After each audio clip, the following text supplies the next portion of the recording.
Trouverai-je la foi lorsque je reviendrai sur terre? Mesdames et messieurs, c'est l'interrogation première du Seigneur aujourd'hui.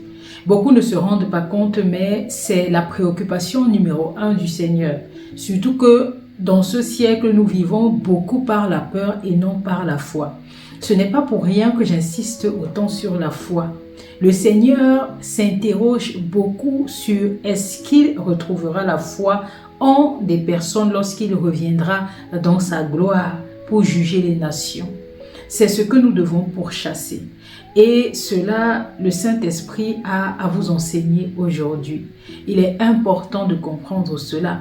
Il y a beaucoup de personnes qui ignorent cette vérité qui peut vous sauver la vie, la foi. La foi, c'est l'instrument puissant que le Seigneur a à vous donner lorsque vous décidez de cheminer avec lui. La foi, c'est son bien le plus précieux. Je vous ai déjà fait une vidéo sur le cheminement pour l'obtention de la foi. Ici, je viens insister sur l'importance d'avoir la foi dans sa vie. Dans la vie d'un croyant, il est essentiel de vivre par la foi. C'est la clé de toute chose. C'est la clé pour une vie meilleure, une vie avec le Seigneur pour toujours.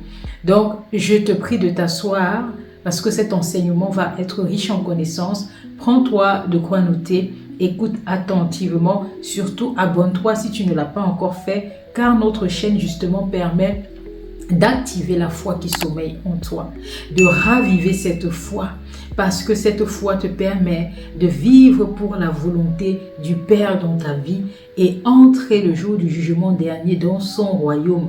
Et partage massivement nos enseignements autour de toi, parce que ça permet de relever le plus faible, d'ouvrir les yeux des aveugles, de faire entendre les sourds et de faire marcher les boiteux. Ne sois pas égoïste et partage. Mesdames et messieurs, cette session, je vous l'assure, je ne l'avais pas prévue. Je n'avais pas prévu cette session. J'avais prévu vous faire plusieurs sessions sur la délivrance.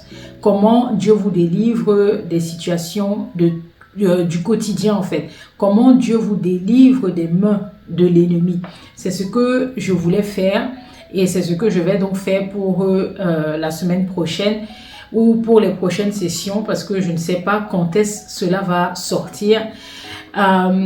Mais le Saint-Esprit m'a mis à cœur de parler sur la foi. Je ne sais pas pourquoi. J'avais prévu mes séances, j'avais écrit mon script, mais lorsque je m'apprêtais, une voix profonde a crié en moi, tu parleras plutôt de la foi.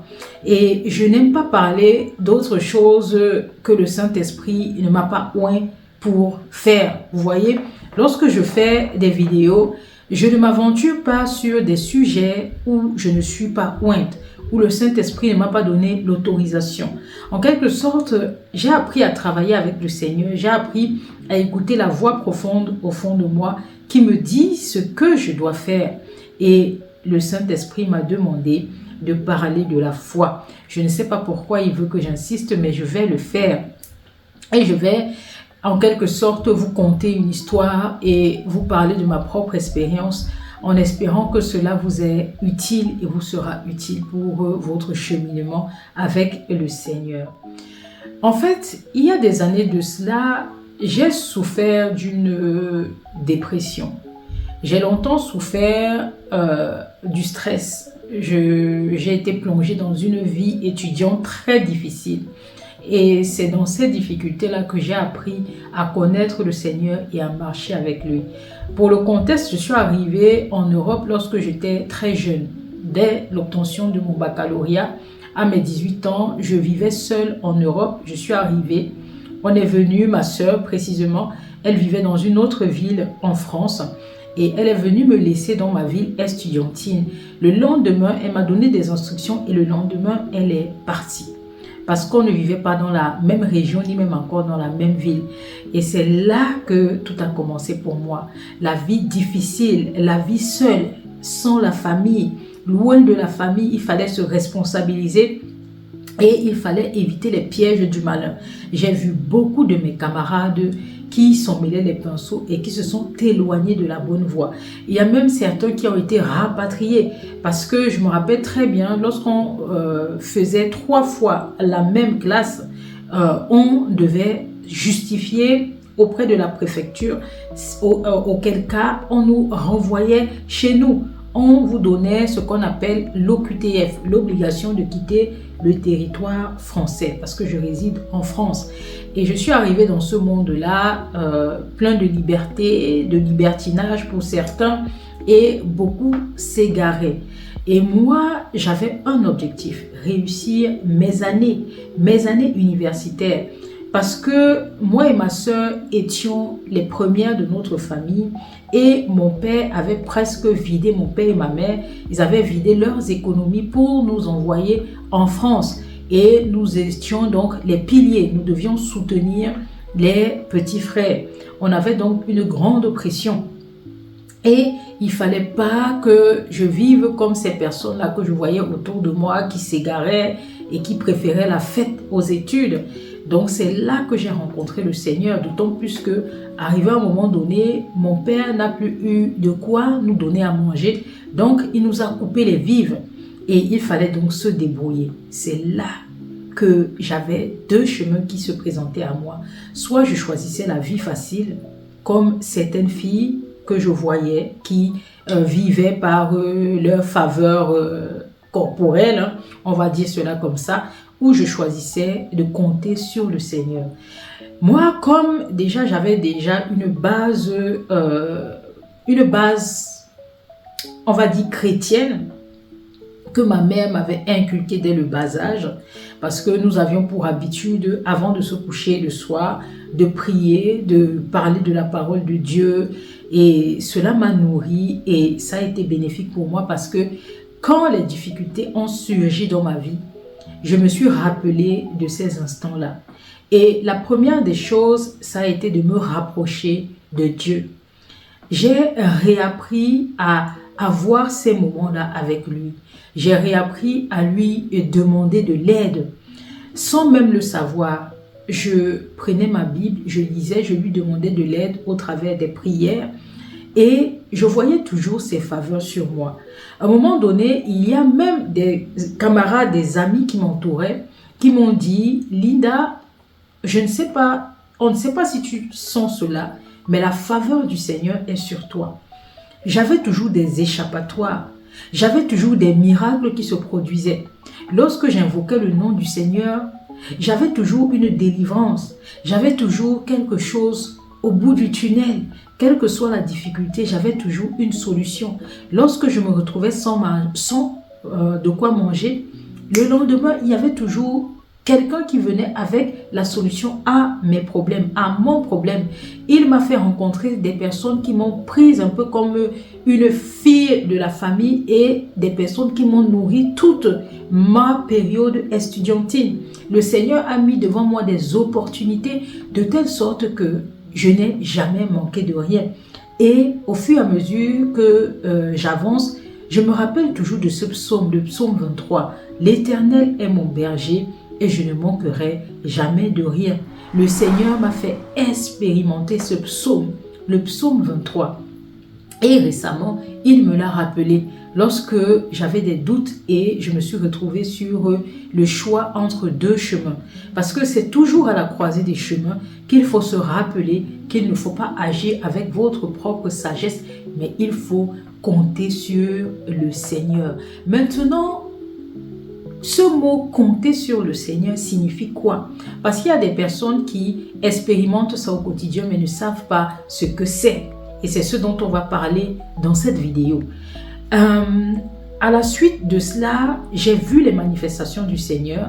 J'ai vu vraiment sa puissance dans ma vie, de telle sorte que même dans les petits détails du quotidien, il était là. Je me rappelle très bien, j'avais eu des difficultés un moment lorsque je préparais ma licence. Ma sœur est tombée malade 1 mois avant mes examens et j'avais pris du retard dans les révisions. Et pas de bol, je n'avais plus de temps pour réviser et il me restait encore beaucoup de choses à voir que je n'avais pas inculqué dans mon intellect, quoi. Si j'allais comme ça à l'examen, j'étais sûre de rater mon examen.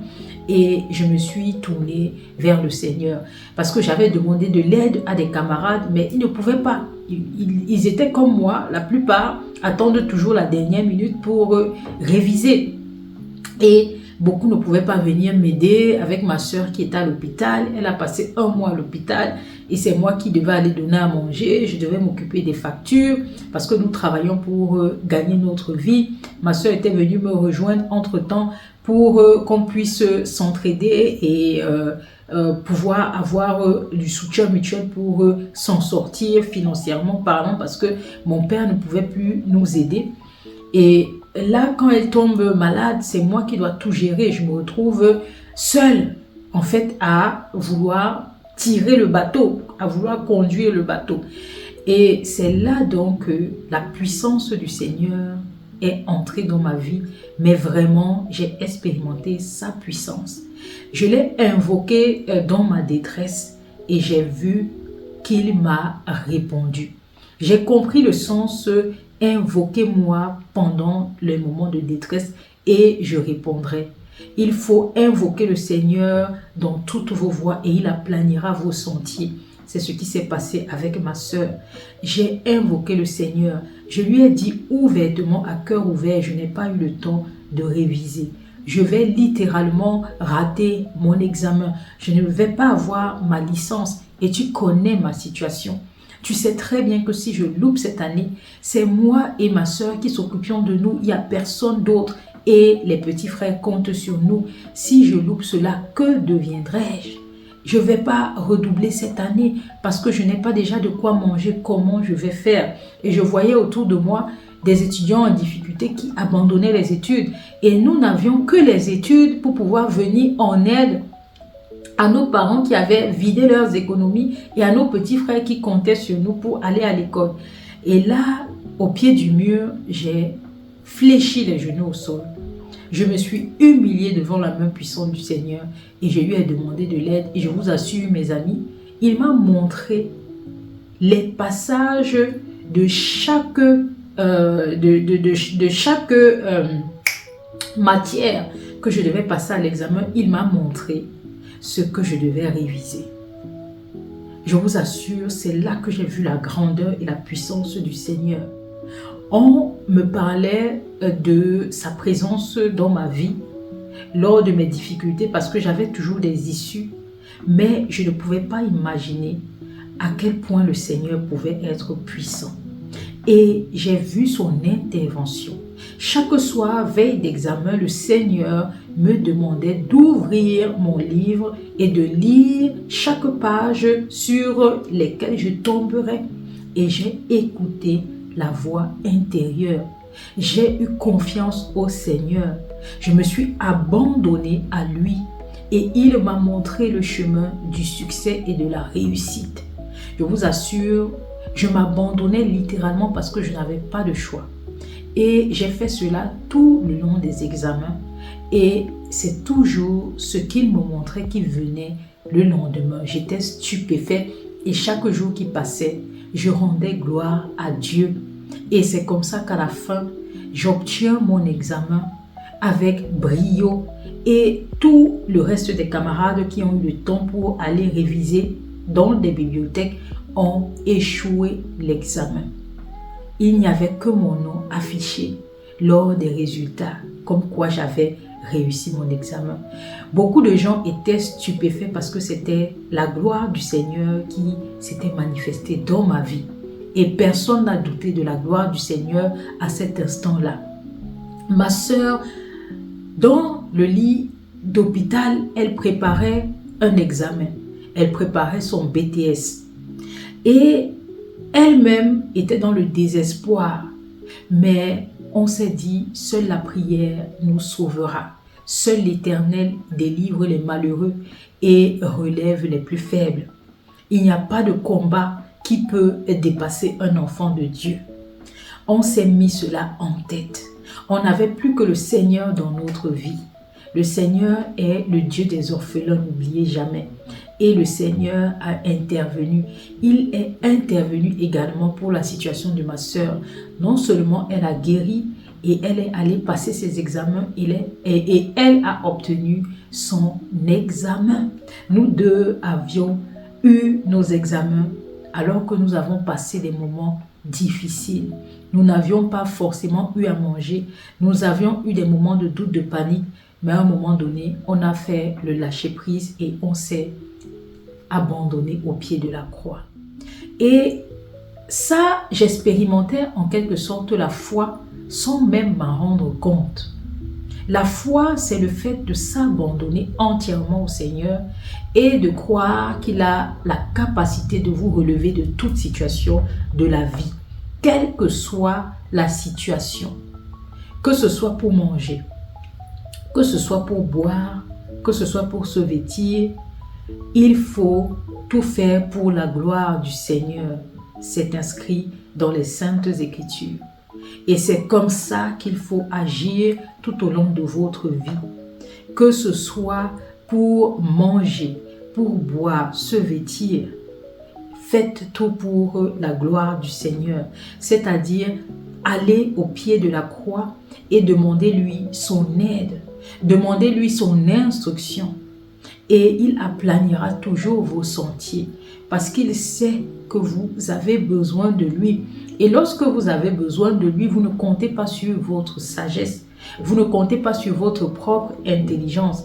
Mais en toute chose, vous demandez la sagesse du Seigneur. Et sa sagesse divine dépasse tout entendement. Sa sagesse divine débloque toutes les situations. Lorsqu'il vous donne sa sagesse, vous ne pouvez pas être ralenti par quoi que ce soit. Quelles que soient les forces que l'ennemi envoie contre vous, ce sera brisé.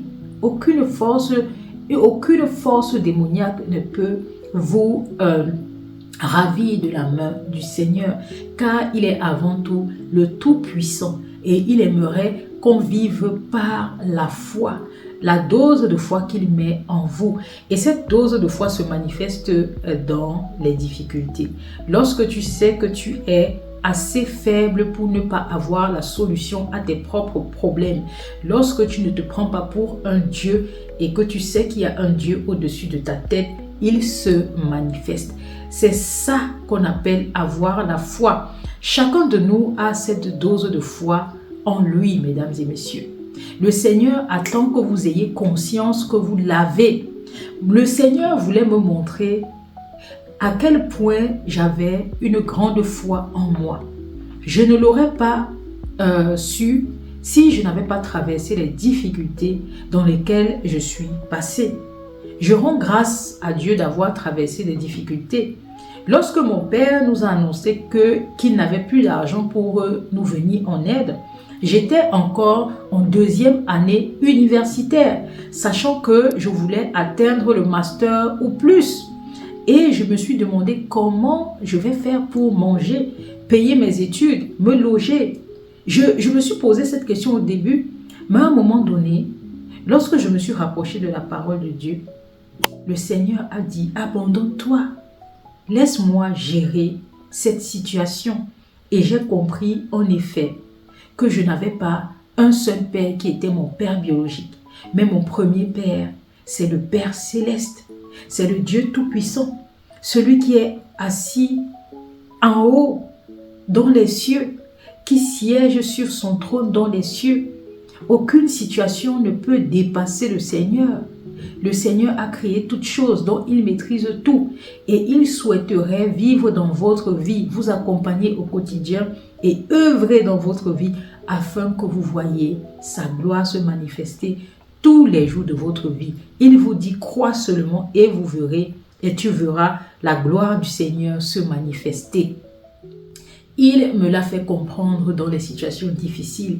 Mais rassurez-vous, vous n'avez pas besoin de traverser une situation difficile pour vous rendre compte de la grandeur de Dieu dans votre vie.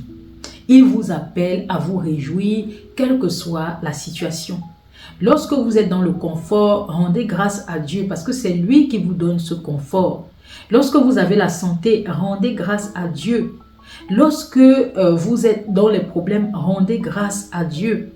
Louez-le en toute situation parce que vous avez déjà eu la victoire lorsque Christ est mort à la croix.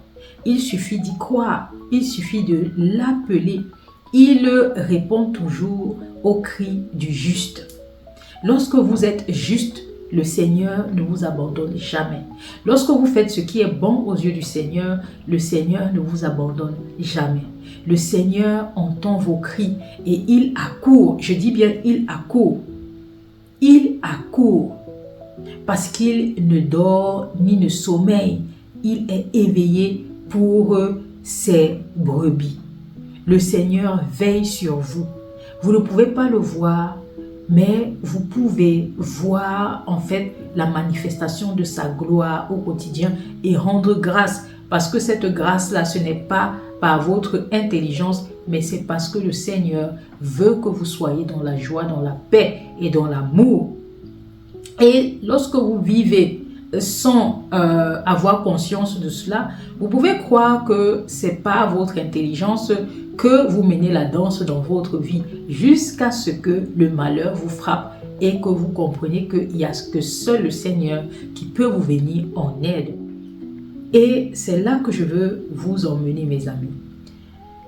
Lorsque j'ai traversé toutes ces difficultés et lorsque le Seigneur m'a béni, il fut un moment où j'ai oublié la face du Seigneur. J'ai pensé que ce n'était pas ma propre intelligence que j'avançais. Erreur.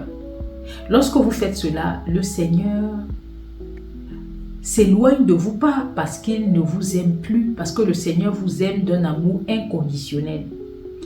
Parce que non seulement vous blessez le Seigneur parce qu'il vous aime tellement et vous avez oublié qu'il est votre allié et non votre concurrent. Le Seigneur veut que vous ayez à l'esprit qu'il est là pour vous. Il veut vivre en vous. Il veut vous donner ses bénédictions. C'est pour cela qu'il dit, je vous ai mis, j'ai mis devant vous les bénédictions et la malédiction. Choisissez la bénédiction, choisissez la vie et non la mort afin de vivre vous et votre postérité. Le Seigneur vous aime, mais il ne veut pas s'imposer dans votre vie. Il veut que vous veniez à vous parce que vous l'aimez aussi. Et c'est ça que le Seigneur vous demande aujourd'hui. Venez par la foi. Sachez qu'il a prévu la foi en vous, c'est-à-dire croire qu'il peut agir en toute situation et vous délivrer de toutes vos détresses. Et rendre grâce en toutes choses et de ne pas penser que ce qui vous arrive de bon est de votre propre intelligence. C'est ce que j'ai eu comme erreur par la suite lorsque le Seigneur m'a délivré et m'a donné une situation. J'ai tourné le dos au Seigneur et là, j'ai eu une sensation de trouble. J'ai ouvert la porte à l'ennemi dans ma vie.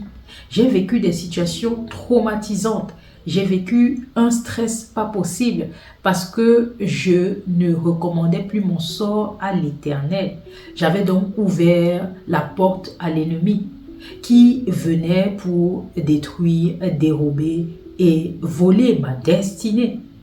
Et lorsque j'ai été frappée de solitude et de stress et de détresse, je me suis souvenu des faveurs de l'Éternel dans ma vie et des miracles qu'il a eu à faire tout au long de mes années de difficultés en tant qu'étudiante.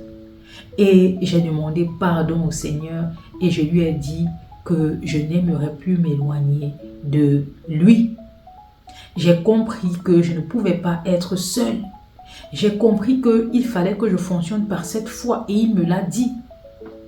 Il me l'a révélé. Parce qu'à un moment donné, lorsque j'étais en difficulté, oubliant que le Seigneur m'avait aidé et avait été mon appui, mon allié, j'ai commencé à rechercher la paix. J'ai commencé à rechercher l'amour.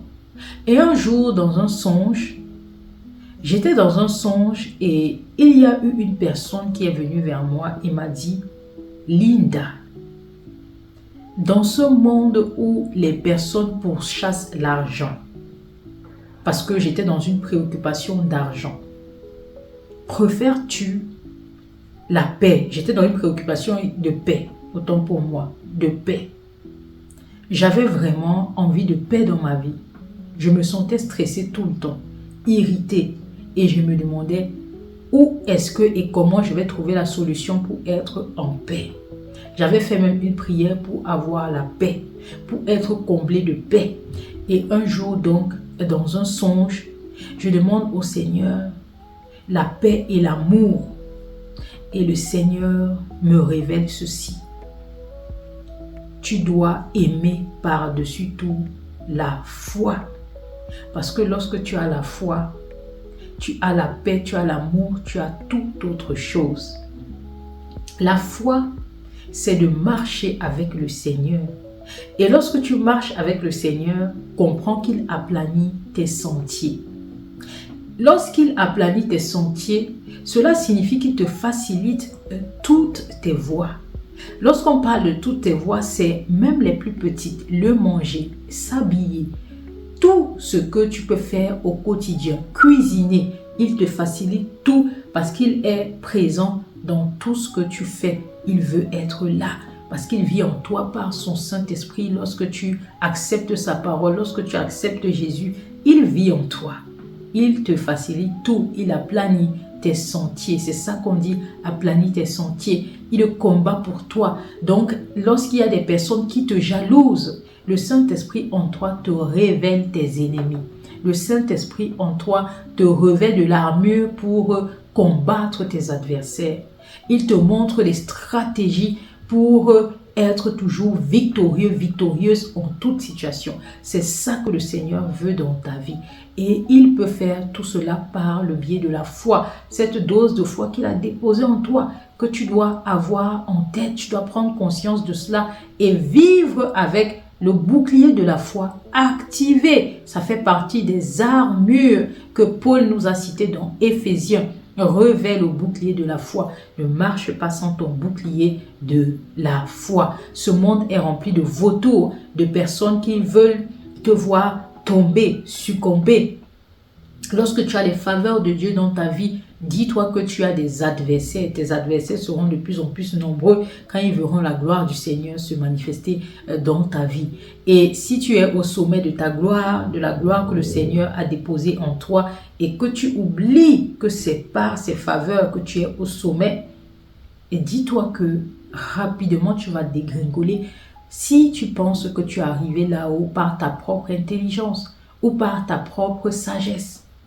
Parce que c'est là l'ouverture à l'ennemi dans ta vie.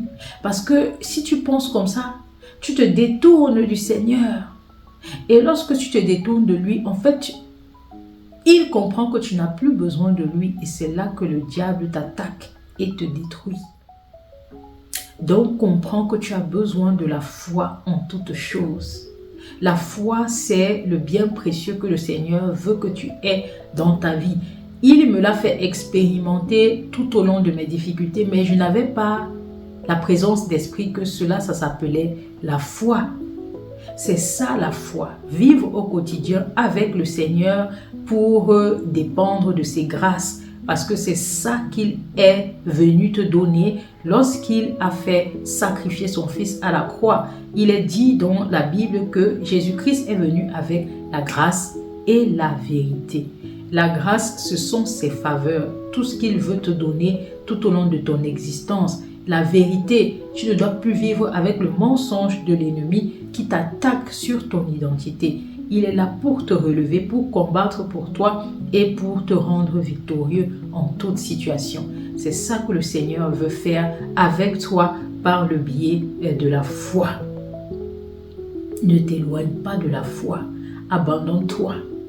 Et par la foi, dis-toi que tu as le Saint-Esprit et le Saint-Esprit est là pour te conduire dans la vérité. Toute la vérité est annoncée, les choses à venir.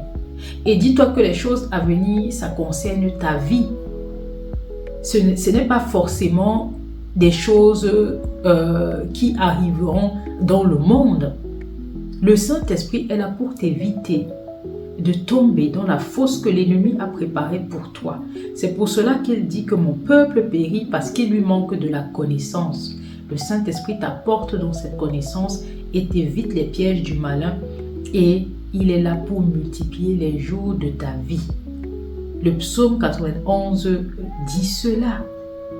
L'Éternel m'a oint, il me délivre de la détresse, il me fait contempler son salut, il allonge les jours de ta vie. C'est ça que tu dois retenir. J'espère donc qu'à travers ce petit récit, tu auras compris comment activer le bouclier de la foi. Tu auras compris que c'est ce que nous devons avoir de plus cher. Au lieu de rechercher l'argent, on recherche la foi. C'est le bien le plus précieux que tu dois avoir parce que la foi te donne tout le reste. La foi te donne l'amour, la joie, la paix, le bonheur, la bonté, la bienveillance de l'Éternel, ses grâces et les faveurs de l'Éternel. L'Éternel répond à tes désirs. Il te donne ce dont ton cœur désire. Il suffit de demander et le Seigneur répondra. Donc, mon ami, j'espère que cette session t'aura plu. Si tel est le cas, mets-moi un pouce en l'air, tu likes, tu partages et tu t'abonnes à la chaîne. On se retrouve pour une prochaine session de Ma foi, mon combat.